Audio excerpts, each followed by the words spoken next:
Viewers আসসালামু আলাইকুম।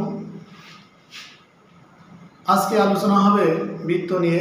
বৃত্তের খুঁটিনাটি পার্ট 1।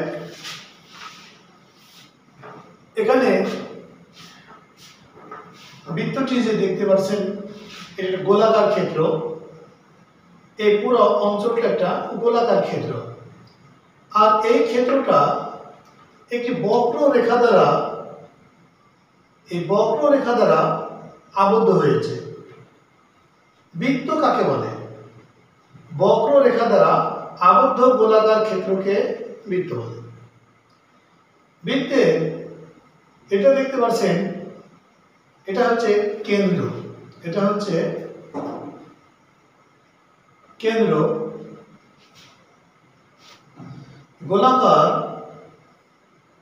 যে বক্ররেখাটা, এই বক্ররেখাটাকে বলা হয় বৃত্তের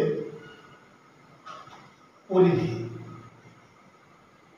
বৃত্তের পরিধি। পরিধির উপর অবস্থিত দুইটা বিন্দুর যে সংযোগ রেখাংশ, এটাকে বলা হয় জেড। এটাকে বলা হয় জেড। তাহলে এই বৃত্তের পরিধির উপরে যে কোনো দুইটি বিন্দু হতে পারে এই বিন্দু এবং এই বিন্দু। এই দুটা, এটাও একটি জেড, এটাও জেড। কিন্তু এই দুইটা বিন্দুর সংযোগ রেখাংশ যদি এই কেন্দ্রের মধ্য দিয়ে যায়, তাহলে সেটা হয়ে যাবে ব্যাস। তাহলে আরেকটি যদি এইভাবে টানা হয়, তাহলে এটা এই কেন্দ্র বিন্দু দিয়ে যায়। এটা একটা বিন্দু, এটা একটা বিন্দু। ভালো করে বুঝবেন, একটু মনোযোগ সহকারে দেখবেন যে এই যে রেখাংশটা আঁকলাম, এটা পরিধির উপর একটা বিন্দু, এটাও পরিধির উপর একটা বিন্দু। এই দুইটা বিন্দুর সংযোগ রেখাংশ, তাহলে একে বলা হয় জেড। আবার এই জেড কেন্দ্র দিয়ে গেছে, এর জন্য এই জেডকে আবার ব্যাস বলা হয়। এটাকে আমরা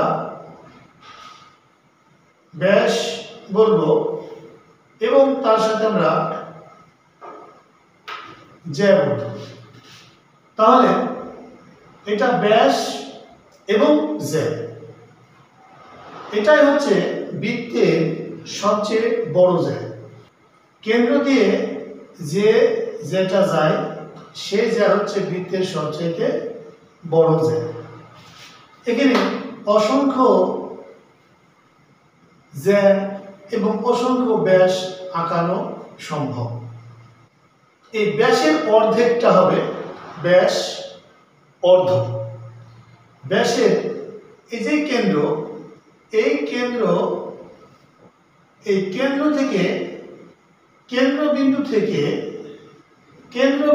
থেকে পরিধির উপরস্থ যে কোনো বিন্দুর মধ্যবর্তী দূরত্বই হচ্ছে ব্যাসার্ধ। তাহলে এটাকে আমরা বলবো ব্যাসার্ধ। তাহলে আমরা এখান থেকে কি শিখলাম? এখান থেকে শিখলাম বৃত্ত কাকে বলে। বক্ররেখা দ্বারা আবদ্ধ গোলাকার ক্ষেত্রকে বৃত্ত বলে। তাহলে জ্যা কাকে বলে? পরিধির উপরে অবস্থিত যে কোনো দুইটি বিন্দুর সংযোগ রেখাংশকে জ্যা বলে।